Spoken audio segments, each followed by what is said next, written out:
കൊലോസ്യ ലേഖനത്തിൽ നിന്ന് ചില ഭാഗങ്ങൾ ശ്രദ്ധിക്കാനായി പരിശുദ്ധാത്മാവിൽ താല്പര്യപ്പെടുന്നു. കൊലോസ്യ ലേഖനം ക്രിസ്തുശാസ്ത്രമാണ്. ക്രിസ്തുവിനെ കുറിച്ചുള്ള ദൈവിക വെളിപ്പാട് പൗലോസ് ജനങ്ങൾക്ക് പകർന്നു കൊടുത്തിരിക്കുന്ന ഒരു സ്പെഷ്യൽ ലെറ്ററാണ് കൊലോസ്യർക്ക് എഴുതിയ ലേഖനം. പുതിയ നിയമ ലേഖനങ്ങളെല്ലാം പരിശുദ്ധാത്മാവിനാൽ രചിക്കപ്പെട്ടതാണ്. പുതിയ നിയമ ലേഖനങ്ങൾ മാത്രമല്ല, പഴയ നിയമത്തിലെ പുസ്തകങ്ങളും എല്ലാം ദൈവത്തിന്റെ പരിശുദ്ധാത്മാവിനാൽ എഴുതപ്പെട്ടതാണ്. അതായത് വ്യത്യസ്ത ഇടങ്ങളിലിരുന്ന്, വ്യത്യസ്ത രാജ്യങ്ങളിലിരുന്ന്, ഭൂഖണ്ഡങ്ങളിലിരുന്ന് വ്യത്യസ്ത അഭിഷക്തരാൽ രചിക്കപ്പെട്ട പരിശുദ്ധാത്മാവിന്റെ നിയോഗം അനുസരിച്ച് ഒരേ ചിന്തകളും ആലോചനകളും എഴുതപ്പെട്ട് വരുവാനിടയായതാകുന്നല്ലോ ബൈബിൾ. അപ്പോൾ പഴയ നിയമ അഭിഷിക്തന്മാരെ, പുതിയ നിയമ ശുശ്രൂഷകരെയും ഒക്കെ പരിശുദ്ധാത്മാവ് അതിനായി പ്രയോജനപ്പെടുത്തി എന്ന് നമുക്ക് കാണുവാൻ കഴിയുന്നുണ്ട്. 2 തിമോഥെയോസിന്റെ ലേഖനം 3-ാം അധ്യായത്തിന്റെ 16-ാമത്തെ വാക്യത്തിലേക്ക് നമുക്ക് കടന്നു വരുമ്പോൾ ലേഖനങ്ങളെ കുറിച്ച് ദൈവത്തിന്റെ ഉദ്ദേശം അല്ലെങ്കിൽ തിരുവഴുത്തുകളെ കുറിച്ചുള്ള ദൈവത്തിന്റെ ഉദ്ദേശം അവിടെ നമ്മൾ മനസ്സിലാക്കുവാൻ കഴിയുന്നുണ്ട്. 2 തിമോഥെയോസ് 3-ാം അധ്യായത്തിൽ എല്ലാ തിരുവഴുത്തും ദൈവശ്വാസീയമാകിയാൽ നമ്മൾ ഇപ്പോൾ പ്രാരംഭത്തിൽ തന്നെ കേട്ടതെന്താ? ശ്വാസത്തെ കുറിച്ച് അല്ലേ? ഉൽപ്പത്തി പുസ്തകത്തിൽ ആദമിന്റെ മേൽ ദൈവം ഊതി അവന്റെ മേൽ ജീവൻ പകർന്ന ശ്വാസം, ശിശുന്മാരുടെ മേൽ പരിശുദ്ധാത്മാവിനെ കൈക്കൊള്ളുവിൻ എന്ന് ഊതി കർത്താവ് പകർന്നു കൊടുത്ത ആത്മശക്തി, ഇതൊക്കെ നമ്മൾ ഇപ്പോൾ ചിന്തിക്കുവാനിടയായിട്ടുണ്ടല്ലോ. അപ്പോൾ ദൈവത്തിന്റെ ശ്വാസം, ദൈവത്തിന്റെ പരിശുദ്ധാത്മാവിൽ നിന്നാണ് എല്ലാ തിരുവഴുത്തും ഉളവായത്. എല്ലാ തിരുവഴുത്തും ദൈവശ്വാസീയമാകിയാൽ ദൈവത്തിന്റെ മനുഷ്യൻ സകല സൽപ്രവർത്തിക്കും വക പ്രാപിച്ചപ്പോൾ മനുഷ്യർക്ക് വേണ്ടിയാണ് ദൈവം തിരുവഴുത്തിനെ തന്നിരിക്കുന്നത്. നമുക്ക് ഈ ബൈബിൾ തന്നിരിക്കുന്നത് മനുഷ്യർക്ക് വേണ്ടിയാണ്, അല്ലേ? പരിശുദ്ധാത്മാവിനാൽ അഭിഷക്തന്മാരിൽ ലഭിക്കപ്പെട്ട ആലോചനകൾ അവർ അതാത് കാലഘട്ടങ്ങളിൽ തങ്ങളുടെ കരങ്ങൾ കൊണ്ട് ചുരുളുകളിലും ഒക്കെ എഴുതപ്പെട്ട ദൈവവചനം ഇന്ന് പുസ്തകമായി, ടാബായി, ലാപ്ടോപ്പിലായി, അല്ലേ, മൊബൈൽ വരെയായി നമുക്ക് ലഭിക്കപ്പെട്ടിരിക്കുന്നത് എന്തുകൊണ്ടാണ്? ഒരു ഉദ്ദേശത്തിന് വേണ്ടിയാണ്. അന്ന് ദൈവാത്മാവ് ഇത് പകർന്ന് നമുക്ക് തന്നത് ഒറ്റ ഉദ്ദേശത്തിന് വേണ്ടിയാണ്. ദൈവത്തിന്റെ മനുഷ്യൻ സകല സൽപ്രവർത്തിക്കും വക പ്രാപിക്കണം. സൽപ്രവർത്തിക്കായി വ്യത്യാസപ്പെടണം. വക പ്രാപിച്ച് ദൈവം ആഗ്രഹിക്കുന്ന അളവിൽ മനുഷ്യനായി തീരുക. ദൈവത്തോടുള്ള കൂട്ടായ്മ ബന്ധത്തിന് വേണ്ടിയാണ് മനുഷ്യൻ സൃഷ്ടിക്കപ്പെട്ടത്. ഉൽപ്പത്തി പുസ്തകത്തിൽ ആദമിനെ സൃഷ്ടിച്ചത് തന്നെ ദൈവത്തോടുള്ള കൂട്ടായ്മയ്ക്ക് വേണ്ടിയാണ്. ദൈവത്തിന് സംസാരിക്കുവാനും വെയിലാകുമ്പോൾ ഇറങ്ങി വന്ന് അവരുമായി സംവദിക്കുവാനുമാണ് മനുഷ്യനെ ദൈവം സൃഷ്ടിച്ചത്. അപ്പോൾ ആ മനുഷ്യൻ തികഞ്ഞവനായി മാറും. ദൈവത്തിന്റെ ആഗ്രഹത്തിനൊത്ത്, ഇഷ്ടത്തിനൊത്ത്, ചിന്തകൾക്കൊത്ത് അവൻ വളരണം, അല്ലേ? അപ്പൊ തികഞ്ഞവനായി മാറാൻ ഉപദേശം, അല്ലേ? ദൈവത്താൽ ആക്കപ്പെട്ടിരിക്കുന്ന അഭിഷക്തന്മാരിലൂടെ, ഉപദേഷ്ടാക്കന്മാരിലൂടെയാണ് ഇത് ലഭിക്കുന്നത്. ഉപദേശത്തിനും ശാസനയുണ്ട്, അല്ലേ? ഞാൻ നിങ്ങളെ ശാസിച്ചാൽ ഇഷ്ടപ്പെടുമോ? ചിലർക്ക് ഇഷ്ടപ്പെടത്തില്ല. പക്ഷെ ദൈവജനത്തിൽ കൂടെ ശാസിക്കണമെന്നാണ് എഴുതിയിരിക്കുന്നത്. ദൈവജനത്തിനകത്ത് ശാസനയുണ്ട്. ശാസനയും ഗുണീകരണം, അല്ലെ? ഗുണീകരണത്തിനും നീതിയിലെ അഭ്യാസത്തിനും പ്രയോജനമുള്ളതാണ്. നീതി കാണിക്കാതെ നീതിയോടുള്ള ജീവിതത്തിന് അഭ്യസിക്കേണ്ടതിന് നീതിയിലെ അഭ്യാസത്തിനും പ്രയോജനമുള്ളതായി തീരണം ദൈവത്തിന്റെ വചനം. അപ്പോൾ ദൈവത്തിന്റെ വചനമെല്ലാം ദൈവത്തിന്റെ ശ്വാസത്താൽ, ദൈവത്തിന്റെ പരിശുദ്ധാത്മാവിനാൽ എഴുതപ്പെട്ടതാണ്. ദൈവത്തിന്റെ പരിശുദ്ധാത്മാവിനെ എഴുതപ്പെട്ടത് എന്തുദ്ദേശത്തിനാണ്? ദൈവത്തിന്റെ മനുഷ്യൻ, ദൈവത്താൽ സൃഷ്ടിക്കപ്പെട്ട മനുഷ്യൻ ദൈവത്തോളം തികഞ്ഞവനായി മാറുവാൻ, അവനെ ശാസിക്കുവാൻ, നീകരിക്കുവാൻ, നീതിയിലെ അഭ്യാസത്തിന് പ്രയോജനപ്പെടുത്തുവാൻ, അവനെ കർത്താവിന്റെ തലയോളം, ക്രിസ്തുവിനെ സഭയുടെ തലയായിട്ടാണ് വചനത്തിൽ സംസാരിച്ചിരിക്കുന്നത്. കൊലോസ്യയിൽ നമുക്ക് കാണാൻ കഴിയും. അപ്പോൾ ആ തലയോളം തന്റെ സൃഷ്ടി അല്ലെങ്കിൽ തന്റെ സഭ വളരണമെന്ന് ആഗ്രഹിക്കുന്നത് കൊണ്ടാണ് ദൈവത്തിന്റെ വചനം നാളുകൾക്ക് മുമ്പേ അഭിഷക്തന്മാരിൽ കൂടെ പരിശുദ്ധാത്മാവ് പകർന്നു നൽകിയത്. 2 പത്രോസിന്റെ ലേഖനത്തിൽ നമുക്കത് കാണാൻ കഴിയുന്നുണ്ട്. 1-ാം അധ്യായത്തിന്റെ 20-21 വാക്യങ്ങളിൽ നമുക്കത് കാണാൻ കഴിയുന്നുണ്ട്. 2 പത്രോസ് 1-ാം അധ്യായത്തിന്റെ 20-21 വാക്യം. തിരുവഴുത്തിലെ പ്രവചനമൊന്നും സ്വയമായ വ്യാഖ്യാനത്താൽ ഉളവാകുന്നതല്ല. ഏതെങ്കിലും പ്രവാചകന്മാർ തിരുവചനത്തിൽ സംസാരിച്ചിട്ടുണ്ടെങ്കിൽ, പഴയ നിയമത്തിലാകട്ടെ പുതിയ നിയമത്തിലാകട്ടെ, ഏതെങ്കിലും ശക്തന്മാരെ അഭിഷക്തന്മാരെ ദൈവാത്മാവ് സംസാരിക്കുവാൻ ഉപയോഗിച്ചിട്ടുണ്ടെങ്കിൽ അവരൊന്നും മാനുഷികമായി സംസാരിച്ചതല്ല. അവരുടെ ബുദ്ധിയിൽ നിന്നോ അറിവിൽ നിന്നോ കേട്ടറിവിൽ നിന്നോ കണ്ടറിവിൽ നിന്നോ വായിച്ചത് അറിവിൽ നിന്നോ അവർ സംസാരിച്ചതല്ല. പിന്നെയോ എന്ന് ആദ്യം തന്നെ അറിഞ്ഞുകൊള്ളണം. മനുഷ്യന്റെ ഇഷ്ടത്താൽ വന്നതല്ല പ്രവചനം. മനുഷ്യന്റെ ഹൃദയത്തിൽ നിന്ന് സംസാരിക്കപ്പെട്ടതല്ല, മനുഷ്യന്റെ ഇഷ്ടങ്ങളിൽ നിന്ന് സംസാരിക്കപ്പെട്ടതല്ല. പ്രവചിക്കുന്നവർ ചിലപ്പോൾ സ്വാഭാവികമായ ബുദ്ധിയിൽ നിന്നും മനുഷ്യാത്മാവിൽ നിന്നും ഒക്കെ സംസാരിക്കാൻ ഇടയാറുണ്ട്. ചില അഭിഷക്തന്മാരൊക്കെ വന്ന് ചില രാജ്യങ്ങളെ കുറിച്ചൊക്കെ പ്രവചിക്കുന്നത് ചിലപ്പോൾ പരിശുദ്ധാത്മാവിൽ ആകണമെന്നില്ല. ചിലപ്പോൾ അവരുടെ ബുദ്ധിയിൽ നിന്നും അവരുടെ നമ്മളോടുള്ള സ്നേഹത്തിൽ നിന്നും ഒക്കെ പറയാം, ഇന്ന രാജ്യത്ത് നീ പോകും അല്ലേ എന്നൊക്കെ പറയാൻ സാധ്യതയുണ്ട്. അവരുടെ ബുദ്ധിയിൽ നിന്നും മനുഷ്യാത്മാവിൽ നിന്നും സംസാരിക്കാം അല്ലേ.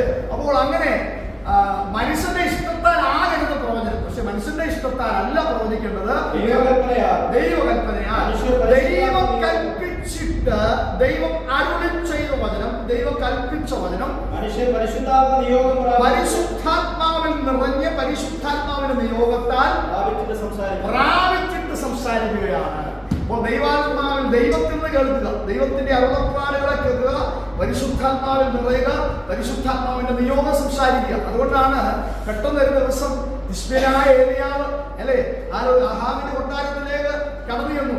അദ്ദേഹത്തിന്റെ വംശപാരമ്പര്യമോ മാതാപിതാക്കളെ കുറിച്ചോ ഒന്നും വചനത്തിൽ എഴുതിയിട്ടില്ല. തിശ്ബ്യനായ ഏലിയാവ് എന്നുള്ള ഒറ്റ പദത്തിൽ ഏലിയാവിനെ ഒതുക്കി. പക്ഷെ അവന്റെ സംസാരങ്ങൾ, അവൻ അരുളി ചെയ്ത പ്രവചനങ്ങൾക്കെല്ലാം ഒരു ഹൈലൈറ്റ് ദൈവജനത്തിൽ കാണുവാൻ കഴിയുന്നുണ്ട്. ഞാൻ പറഞ്ഞിട്ടല്ലാതെ ഈ ആണ്ടിൽ മഞ്ഞോ മഴയോ ഉണ്ടാകുകയില്ല, അതാ അവിടുത്തെ ഹൈലൈറ്റ് അല്ലേ. അപ്പോൾ അവൻ സംസാരിച്ച വചനങ്ങളാണ് മുഴച്ചു നിൽക്കുന്നത് ദൈവജനത്തിൽ അല്ലേ. ആ അരുളപ്പാടുകളാണ് മുഴച്ചു നിൽക്കുന്നത്. അവന്റെ വംശപാരമ്പര്യമോ അവന്റെ വസ്ത്രശൈലിയോ അവന്റെ മറ്റു കാര്യങ്ങളോ ഒന്നുമല്ല. പരിശുദ്ധാത്മ നിയോഗ പ്രകാരം ദൈവത്തിന്റെ അരുളപ്പാടുകളെ താൻ സംസാരിച്ചു. ദൈവത്തിന്റെ കൽപ്പന റിസീവ് ചെയ്തിട്ട് ദൈവത്തിൽ നിന്ന് കേട്ടതുകൊണ്ട് ആഹാബിന്റെ കൊട്ടാരത്തിൽ ചെന്ന് പറയാൻ പറ്റിയത്.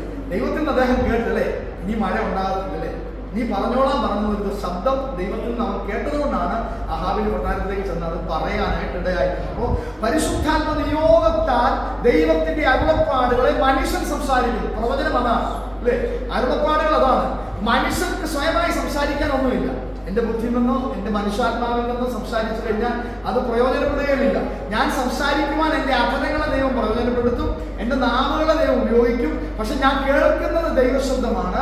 ആ അരുളപ്പാടാണ് ഞാൻ സംസാരിക്കുന്നത്. അത് പരിശുദ്ധാത്മ നിയോഗത്തിൽ കൂടെ സംസാരിക്കുമ്പോൾ അത് പ്രവൃത്തി പദത്തിൽ പ്രയോജനപ്പെടുന്ന രീതിയിൽ സംഭവിക്കുവാൻ ഇടയാകും. അതാണ് അവിടെ എഴുതിയിരിക്കുന്നത്. മനുഷ്യന്റെ ഇഷ്ടത്താലല്ല, പിന്നെയോ ദൈവകൽപ്പനയാൽ നിയോഗം പ്രാപിച്ച് സംസാരിക്കുന്നതാണ്. അപ്പോൾ എഴുതപ്പെട്ട വചനങ്ങളെല്ലാം അങ്ങനെയാണ്. ഈ വചനങ്ങൾ വർഷങ്ങൾക്ക് മുമ്പ് എഴുതപ്പെട്ട വചനങ്ങളാണെങ്കിലും ഇപ്പോൾ ഒരു അഭിഷേകത്തിൽ കൂടെ, ഒരു പാസ്റ്ററിൽ കൂടെ, ഒരു ശുശ്രൂഷകളിൽ കൂടെ അത് പ്രസംഗിക്കപ്പെടുമ്പോൾ അന്ന് വെളിപ്പെട്ട ദൈവസാന്നിധ്യം, അന്ന് വെളിപ്പെട്ട അതേ അരുളപ്പാടുകൾ ദൈവം ഈ കാലഘട്ടത്തിൽ നമ്മിൽ കൂടെ സംസാരിച്ചുകൊണ്ടിരിക്കും അല്ലേ. അത്രയ്ക്ക് പവർഫുൾ ആണ് ദൈവത്തിന്റെ വചനം മനസ്സിലാക്കുവാൻ കഴിയുന്നുണ്ട്. നമുക്ക് ലേഖനങ്ങളെ കുറിച്ച് പഠിക്കുമ്പോൾ ഏകദേശം 21 ലേഖനങ്ങൾ നമുക്ക് കാണാൻ കഴിയും. അതിനകത്തെ 14 ലേഖനങ്ങൾ അപ്പോസ്തലനായ പൗലോസാണ് എഴുതിയ കാരാഗ്രഹ ലേഖനങ്ങൾ അതിനകത്തുണ്ട്. കാരാഗ്രഹ ലേഖനങ്ങൾ ഒന്നാണ് കൊലോസ്യ ലേഖനം മനസ്സിലാക്കാൻ കഴിയും. എന്തിനാണ് ഈ ലേഖനങ്ങൾ എഴുതപ്പെട്ടതെന്ന് ചോദിച്ചാൽ, 1 തിമോത്തിയോസ് 3-ാം അധ്യായത്തിൽ തിമോത്തിയോസിനോട് പൗലോസ് സംസാരിക്കുമ്പോൾ അഭാഗത്ത് എഴുതിയിട്ടുണ്ട്. 1 തിമോത്തിയോസ് 3-ാം അധ്യായത്തിന്റെ 14-15 വാക്യങ്ങൾ വായിക്കുമ്പോൾ എന്താണ് ഈ ലേഖനങ്ങളൊക്കെ ദൈവം സഭയ്ക്ക് കൈമാറിയിരിക്കുന്നത്? ഞാൻ വേഗത്തിൽ നിന്റെ അടുക്കൽ വരും എന്ന് ആശിക്കുന്നു. താമസിച്ചു പോയാലോ സത്യത്തിന്റെ തൂണും അടിസ്ഥാനവുമായി ജീവനുള്ള ദൈവത്തിന്റെ സഭയാകുന്ന ദൈവാലയത്തിൽ നടക്കേണ്ടതെന്ന് എങ്ങനെയെന്ന് നീ അറിയേണ്ടതിന് എഴുതുന്നു. അപ്പോൾ ലേഖനങ്ങൾ എഴുതിയിരിക്കുന്നതിനാണ് പൗലോസ് അവിടെ വ്യക്തിപരമായി ചെല്ലാനുള്ള സാഹചര്യമില്ല.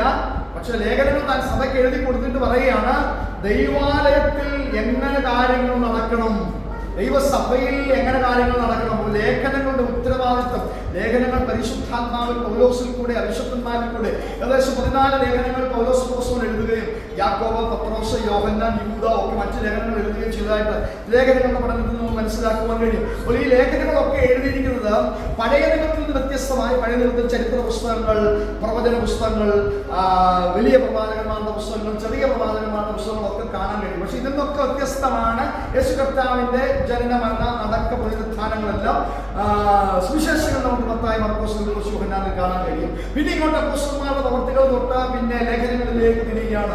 പൗലോസ് അപ്പോസ്തലന്റെ മറ്റ് അപ്പോസ്തലന്മാരുടെ ലേഖനങ്ങളിലേക്ക് തിരിയുമ്പോൾ ഈ ലേഖനങ്ങളിലൊന്നും ഹല്ലേലൂയ അപ്പോസ്തല പുസ്തകങ്ങൾ ഉണ്ടെങ്കിലും അതിനേക്കാൾ ഉപരിയായി ദൈവസഭയോടുള്ള ആലോചനകളാണ്. ദൈവസഭ എങ്ങനെ ആയിരിക്കണം, ഇടയന്മാർ എങ്ങനെ ആയിരിക്കണം, ഉപദേഷ്ടാക്കന്മാർ എങ്ങനെ ആയിരിക്കണം, ഭാര്യ എങ്ങനെ ആയിരിക്കണം, ഭർത്താവ് എങ്ങനെ ആയിരിക്കണം, മക്കൾ എങ്ങനെ ആയിരിക്കണം, ദൈവസഭ എങ്ങനെ ആയിരിക്കണം, കുടുംബം എങ്ങനെ ആയിരിക്കണം, സഭ എങ്ങനെ ആയിരിക്കണം, വിവാഹം എങ്ങനെ ആയിരിക്കണം, ഒരുപാട് കാര്യങ്ങൾ അപ്പോസ്തലനായ പൗലോസിൽ കൂടെ അഭിഷിക്തന്മാരിൽ കൂടെ നമ്മുടെ നാവ് എങ്ങനെ ആയിരിക്കണം. യാക്കോബ് എഴുതിയ ലേഖനത്തിൽ ഏറ്റവും പ്രധാനമായിട്ട് കൊടുത്തിരിക്കുന്ന നാവിനെ കുറിച്ച് സ്ട്രെസ് ചെയ്ത് എഴുതിയിരിക്കുന്ന അപ്പോസ്തലൻ യാക്കോബാണ്. അങ്ങനെ ഓരോ ജീവിതത്തിന്റെ ഓരോ മേഖലകളിലും ദൈവസഭയ്ക്കും വ്യക്തിപരമായ ജീവിതത്തിനും ആവശ്യമായിട്ടുള്ള ഉപദേശത്തിനായിട്ടുമാണല്ലോ, ഗുണീകരണത്തിനോടായിട്ടാണല്ലോ ആത്മാവ് സഭകളോട് സംസാരിക്കുന്നത്.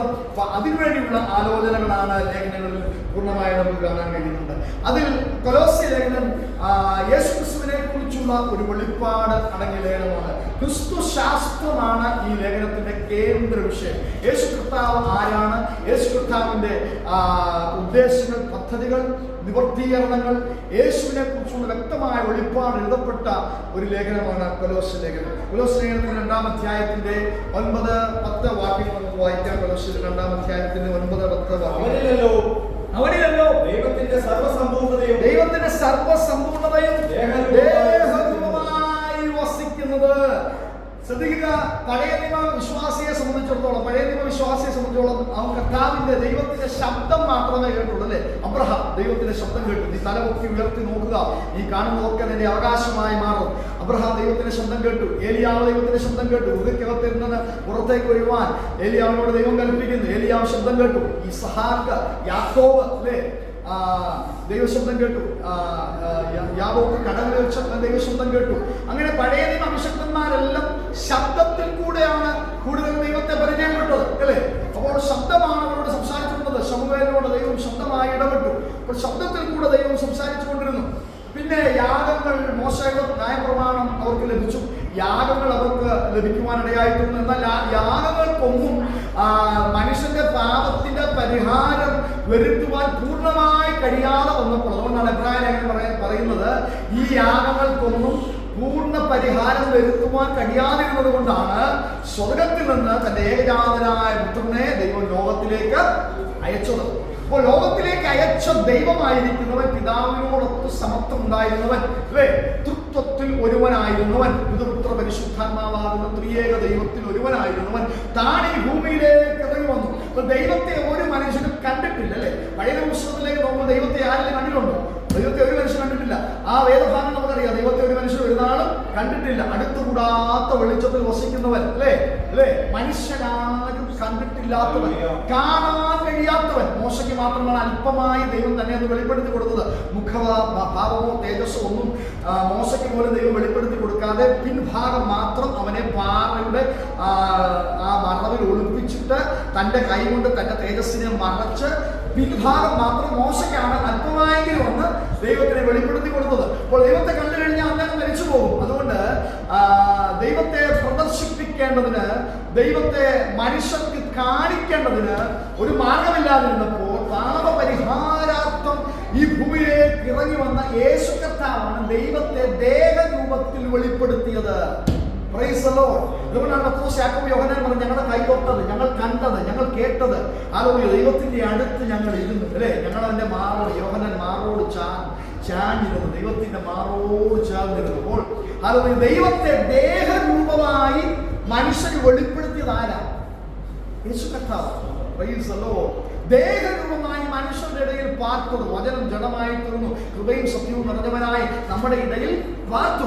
അപ്പോൾ വചനമായിരുന്നവൻ, ദൈവമായിരുന്നവൻ ഭൂമിയിലേക്ക് ഇറങ്ങി വന്ന് ദേഹമെടുത്ത് മനുഷ്യനെ പോലെയായി മനുഷ്യരൂപത്തിൽ സദൃശമായി തീർന്ന് മനുഷ്യരോടൊപ്പം നടന്ന് അത്ഭുതങ്ങളും അടയാളങ്ങളും പ്രവർത്തിച്ച കർത്താവാണ് ദൈവത്തെ ദേഹരൂപത്തിൽ വെളിപ്പെടുത്തിയത്. അതുകൊണ്ടാണ് അവിടെ എഴുതിയിരിക്കുന്നത്, അവനിലല്ലോ ദൈവത്തിന്റെ സർവ്വസമ്പൂർണതയും ദേഹരൂപമായി വസിക്കുന്നത്.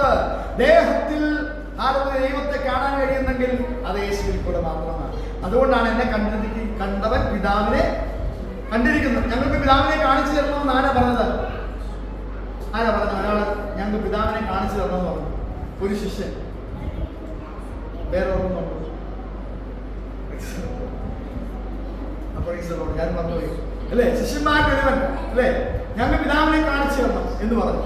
അപ്പോൾ എന്ത് പറഞ്ഞു?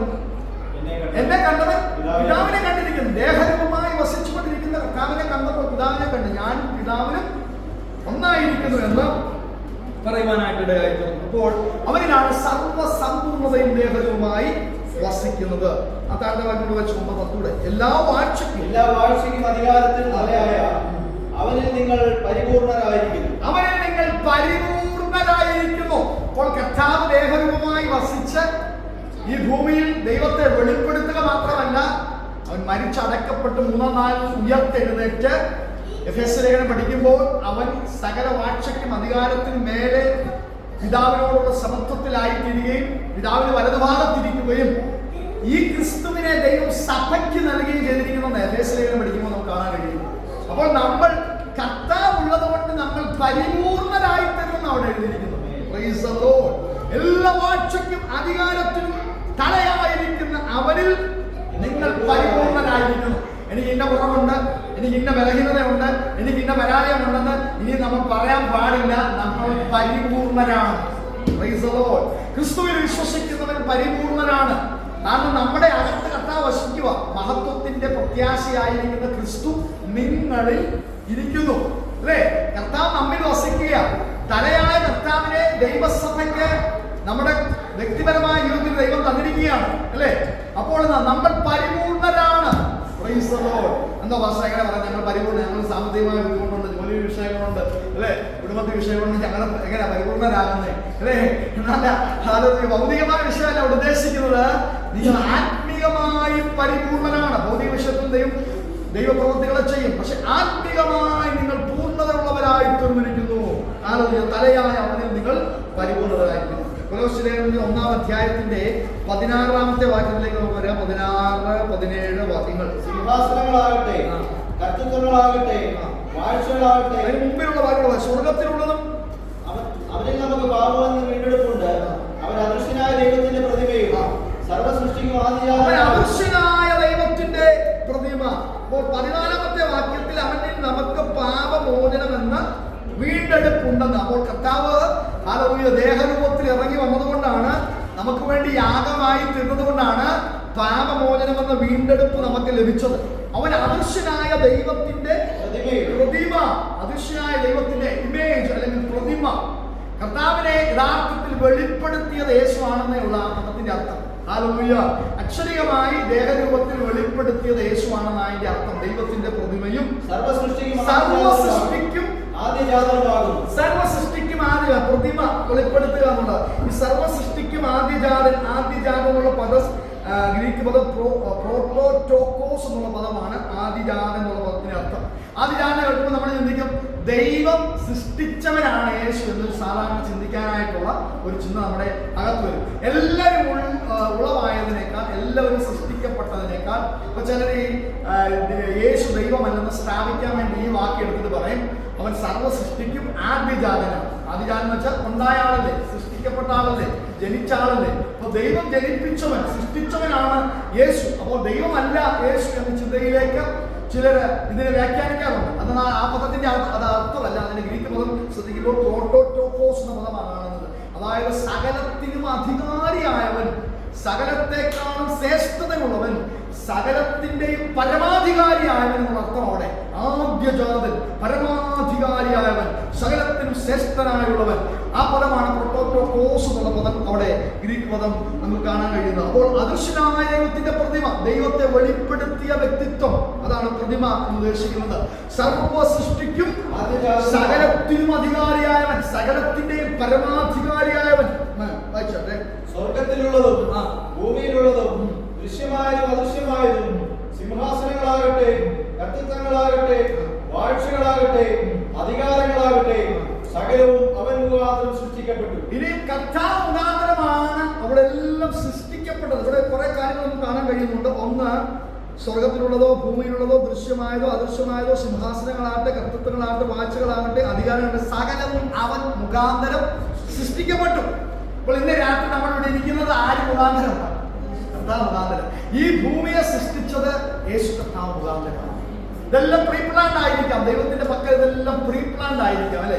ആദമിനെ സൃഷ്ടിച്ചപ്പോഴേ കർത്താവിനെ യേശുവിനെ കുറിച്ചുള്ള ചിന്ത ഉണ്ടായിരുന്നതാണ് അല്ലെ. ലോകസ്ഥാപനത്തിന് മുമ്പേ ഉള്ളവൻ അല്ലെ. അപ്പോൾ ഇതെല്ലാം പ്രീ പ്ലാൻഡ് ആയിരിക്കാം ദൈവത്തിന് അല്ലെ. അപ്പോൾ സകല സൃഷ്ടിക്കും ആദിയായവൻ മാത്രമല്ല, അവൻ എന്താണ്? അവൻ സകലവും അവൻ മുഖാന്തരം സൃഷ്ടിക്കപ്പെട്ടു. അപ്പൊ കർത്താവിന് വേണ്ടിയാണ് ഇതെല്ലാം സൃഷ്ടിക്കപ്പെട്ടത്. യേശു കർത്താവിന് വേണ്ടിയാണ് ഈ ലോകമേ സൃഷ്ടിക്കപ്പെട്ടത്. യേശു കർത്താവിന് വേണ്ടിയാണ് ദൈവസഭ. യേശു കർത്താവിന് വേണ്ടിയായിരുന്നു പഴയ പ്രവാചകന്മാർ ഇറങ്ങി വന്നത്. യേശു കർത്താവിന് വേണ്ടിയായിരുന്നു ദൈവജനം സൃഷ്ടിക്കപ്പെട്ടത്. അപ്പോൾ അവൻ മുഖാന്തരം ആ ആകാശം, ഭൂമി അല്ലെ, സിംഹാസനങ്ങളാകട്ടെ, കർത്തൃത്വങ്ങളാകട്ടെ, സ്വർഗത്തിലുള്ളതാകട്ടെ, ഭൂമിയിലുള്ളതാകട്ടെ, ഈ കാണുന്നതെല്ലാം യേശു കർത്താവ് മുഖാന്തരം സൃഷ്ടിക്കപ്പെട്ടു. പിന്നെ അവൻ മുഖാന്തരവും അവനായിട്ടും കർത്താവിന് വേണ്ടി അവൻ മുഖാന്തരം എന്ന് വെച്ച് കഴിഞ്ഞാൽ കർത്താവാണ് ഇതെല്ലാം സൃഷ്ടിച്ചത്. അവനായിട്ടും എന്നുള്ള പദത്തിന്റെ അർത്ഥം അവന് വേണ്ടിയാണ് സൃഷ്ടിക്കപ്പെട്ടിരിക്കുന്നത്. അവൻ സർവ്വത്തിന് മുമ്പേ ഉള്ളവൻ, സകലത്തിനും ആധാരമായിരിക്കും. സർവ്വത്തിന് മുമ്പേ ഉള്ളവൻ. അതാണ് പരീക്ഷന്മാരോടും യഹൂദന്മാരുടെ കർത്താവ് സംസാരിക്കാൻ അബ്രഹാമിന് മുമ്പേ ഉള്ളവനാണ് അല്ലെ. അബ്രഹാം നിങ്ങളുടെ പിതാവെന്ന് നിങ്ങൾ പറഞ്ഞ് വലിയ ഇത് ഗമയോടെ പറയുന്നുണ്ട്. ഞാനെന്താ അബ്രഹാമിന് മുമ്പേ ഉള്ളവനാണ് അല്ലെ. സകല സൃഷ്ടിക്കും ആദിയാവൻ, സർവത്തിനും മുമ്പേ ഉള്ളവൻ. അവൻ സകലത്തിനും ആധാരമായിരിക്കുന്നു. അവൻ സഭ എന്ന ശരീരത്തിന്റെ കർത്താവ് സഭ എന്ന ശരീരത്തിന്റെ തലയാണ്. ഞാൻ എന്നാലും പറഞ്ഞാണ് തോന്നല്ലേ, നമ്മളീ പോലീസുകാരെന്താ ഹെൽമെറ്റ് വെക്കാൻ നിർബന്ധിപ്പിക്കുന്നത് ബൈക്കിൽ പോകുമ്പോൾ. നല്ലതായിട്ട് മുറുക്കിയില്ലെങ്കിൽ മുറുക്കണമെന്ന് പറയുന്നത് എന്താ?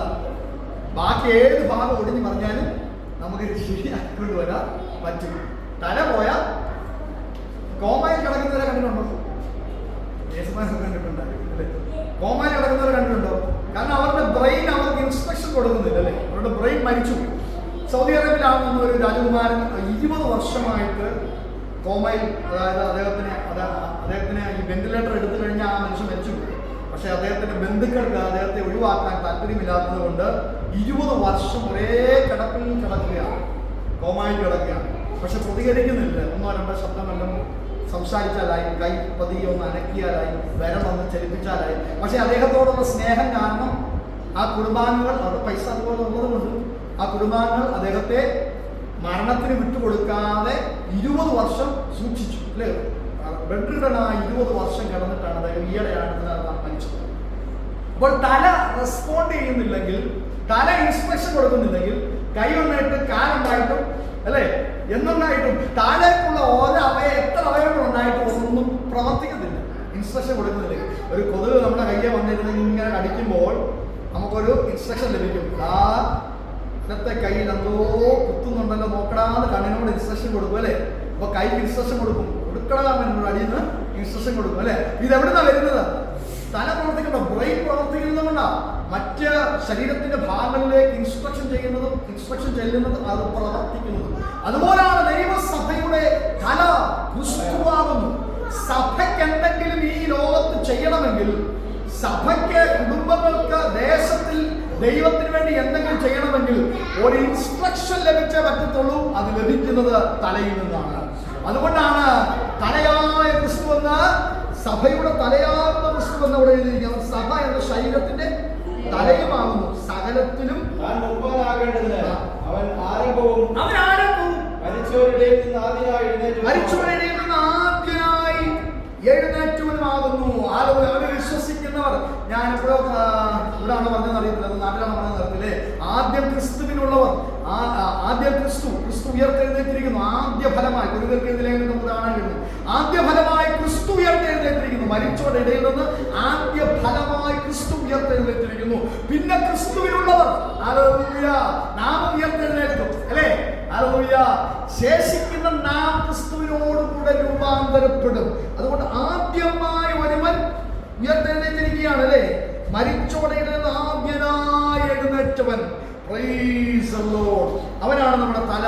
അങ്ങനെയാണെങ്കിൽ സഭയും ക്രിസ്തുവിൽ വിശ്വസിക്കുന്നെങ്കിൽ മരണത്തിൽ നിന്ന് ആ സഭയ്ക്കും ഒരു ഉയർത്തെഴുന്നേൽപ്പുണ്ട്. കൊലോസ്യ ലേഖനം 1-ാം അധ്യായത്തിന്റെ 7-8 വാക്യങ്ങളോട് വായിച്ച് നിർത്താൻ ആഗ്രഹിക്കുന്ന കൊലോസ്യ ലേഖനം.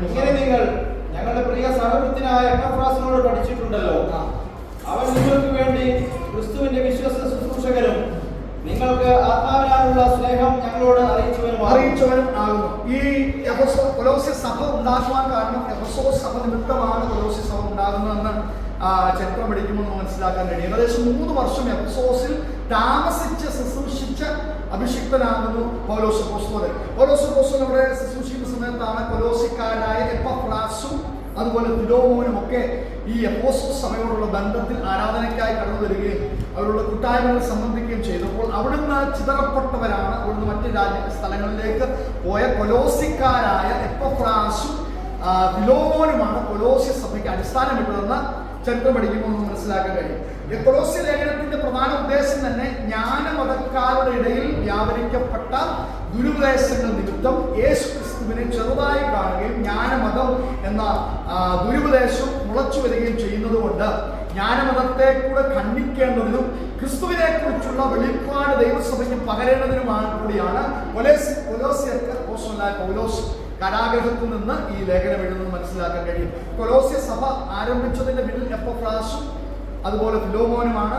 അവരെ എഫെസോസിൽ നിന്ന് കേട്ട ദൈവിക ദൂതുകളാണ് അവർക്ക് നിദാനമായി തീർന്നതെന്നൊക്കെ നമുക്ക് മനസ്സിലാക്കാൻ കഴിയും. അതുകൊണ്ടാണ് 7-ാം വാക്യത്തിൽ ഇങ്ങനെ പറയുന്നത്, നിങ്ങൾ നിങ്ങളുടെ പ്രിയ സഹവൃത്യനായ എപ്പഫ്രാസിനോട് പഠിച്ചിട്ടുണ്ടല്ലോ. അപ്പോൾ കൊലോസ്യ സഭയുടെ നേതൃത്വം വഹിച്ചിരുന്നത് അല്ലെങ്കിൽ അടിസ്ഥാനം കുറിച്ചിരുന്നത് എപ്പഫ്രാസ് ആയിരുന്നു എന്ന് ആ ഭാഗം നമുക്ക് മനസ്സിലാക്കാൻ കഴിയും. കൊലോസ്യ സഭയുടെ പാസ്റ്ററെ കുറിച്ച് അവിടെ എഴുതിയിട്ടുണ്ട്. 4-ാം അധ്യായത്തിന്റെ 17-ാമത്തെ വാക്യത്തിൽ കൊലോസ്യ സഭയ്ക്ക് ഒരു പാസ്റ്റർ ഉണ്ടായിരുന്നു. 4-ാം അധ്യായത്തിന്റെ 17-ാമത്തെ വാക്യത്തിൽ അർഹിപ്പോസിനോട് കർത്താവ് ലഭിച്ച ശുശ്രൂഷ നിവർത്തിപ്പാൻ നോക്കണമെന്ന്. അപ്പോൾ കൊലോസ്യ സഭയുടെ പാസ്റ്റർ ആരായിരുന്നു? അർഹിപ്പോസ് ആയിരുന്നു. ഇടയ ശുശ്രൂഷ ചെയ്തിരുന്നത്. പക്ഷേ ഇവരൊക്കെ വരുന്നതിന് മുമ്പ് കൊലോസ്യ സഭയുടെ പ്രാരംഭം എപ്പഫ്രാസിൽ കൂടാണ് സംഭവിച്ചത്, അല്ലെങ്കിൽ ഫിലോമോനിൽ കൂടെയൊക്കെയാണ് സംഭവിച്ചതെന്ന് മനസ്സിലാക്കാൻ കഴിയും. അതുകൊണ്ടാണ് അപ്പോസ്തലനായ പൗലോസ് പറയുന്നത്, ഞങ്ങളുടെ സഹവൃത്യനായ എപ്പഫ്രാസിൽ നിന്ന് നിങ്ങൾ പഠിച്ചിട്ടുണ്ടല്ലോ. എപ്പഫ്രാസ് ആണ് ജ്ഞാനമതത്തെക്കുറിച്ചും കൊലോസ്യ സഭയിൽ നുഴഞ്ഞു കയറിയ ദുരുപദേശങ്ങളെ കുറിച്ചൊക്കെ പൗലോസിനെ അറിയിച്ചുകൊണ്ടിരുന്ന എപ്പഫ്രാസ് ആണ്. അതുകൊണ്ട് എപ്പഫ്രാസിനെ എടുത്തു പറഞ്ഞാൽ താൻ എൻ്റെ സഹവൃത്യനാണ്, അവനോട് നിങ്ങൾ പഠിച്ചിട്ടുണ്ടല്ലോ എന്നൊക്കെ ആ വാക്യങ്ങൾ എഴുതാൻ കാരണമല്ല. അവൻ നിങ്ങൾക്ക് വേണ്ടി ക്രിസ്തുവിന്റെ വിശ്വസ്ത ശുശ്രൂഷയിലും നിങ്ങൾക്ക് ആത്മാവിനാലുള്ള സ്നേഹം ഞങ്ങളോട് അറിയിച്ചവനുമാകുന്നു എന്ന് അവിടെ എഴുതിയിരിക്കുന്നു. കൊലോസ്യ ലേഖനം 4-ാം അധ്യായത്തിന്റെ 12-13 വാക്യങ്ങൾ വായിക്കുമ്പോൾ എപ്പഫ്രാസിനെ കുറിച്ച് ഇവിടെ കാണാൻ കഴിയുന്നുണ്ട്. അതോടെ വായിച്ചു.